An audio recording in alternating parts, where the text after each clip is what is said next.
Happy 2019 converts. This episode of Diary of a Madman is brought to you by my other podcast, a podcast about writing, for writers, and fans of writers. It's called Horrible Writing. Check it out wherever you get your podcast today.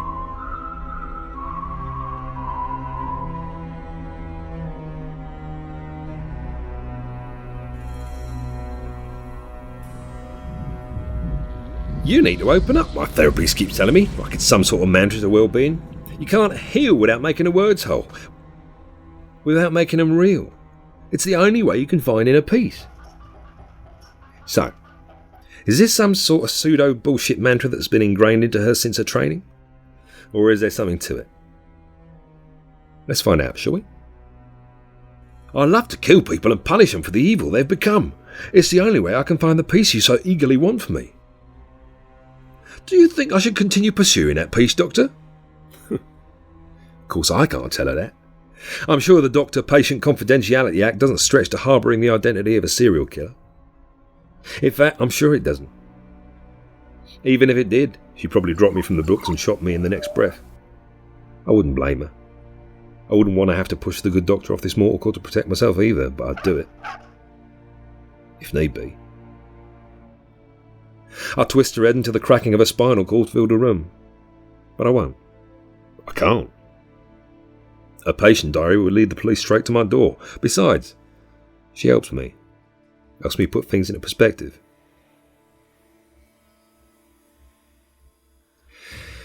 So, I stick to telling her how much I miss my mother, how much her death inspires me to live and to help those that suffer in this life.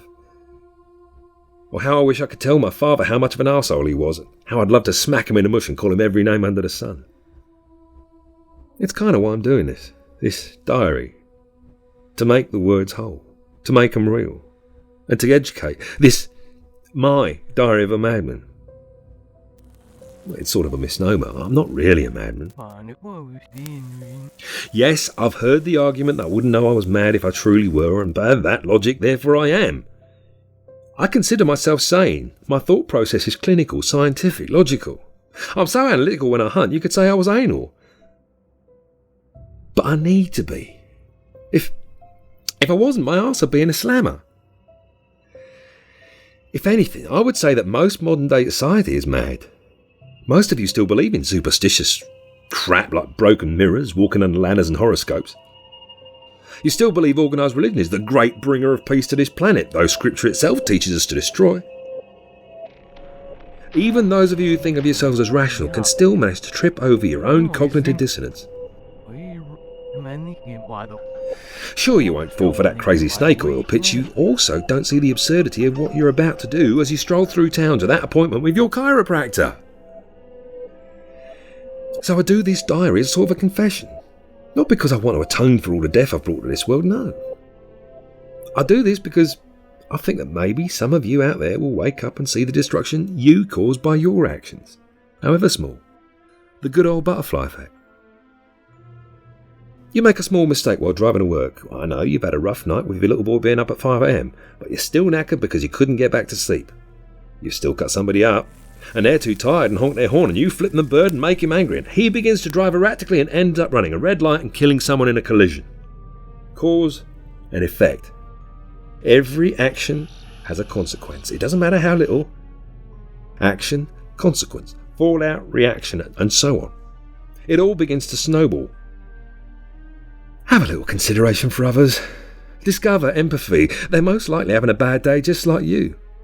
And the smallest little pebble can cause a landslide. I know that makes me out to be a hypocrite. I'm asking you to stop doing something you probably see as trivial, while here I am ripping people apart.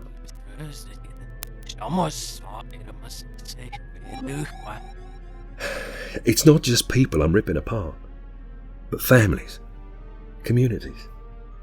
A single death will affect anywhere between 10 and 100 people, and those people will think about what actions led to that death. And maybe, just maybe, somewhere woven into their personal trauma, they will stop and think. How? How could they have pissed somebody off so much that they deserve to be killed? They'll ask. Maybe they'll draw conclusions that will teach them to think about their own actions.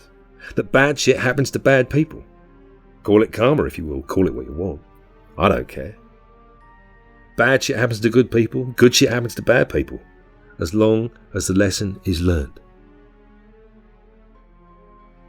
It turns out you can't just tap somebody on the shoulder anymore and say, "Excuse me, what did you do that for?" People just don't want to listen. People don't care. They're too busy being self-absorbed, too busy wrapped up in their own mind-numbing vapidity to be bothered to help someone in need. It's a dog-eat-dog world out there. An endless sea of handbag dogs frightened by their own shadows. I want to thank you for downloading the 6th episode in the 2nd season of Diary of a Madman. Today's episode was written by Dohai. You can find him on Twitter at Dohai666. And the Madman was, of course, Karim Kronfli, who you can find also on Twitter at BullshotUK. At this point, I would like to ask, if you're enjoying the show, go ahead and give it a rating and review, please. Help other listeners find the show. It takes a couple seconds. I know it's a pain, but it's very appreciated. Thank you to each and every one of you who downloads, listens, and supports the show.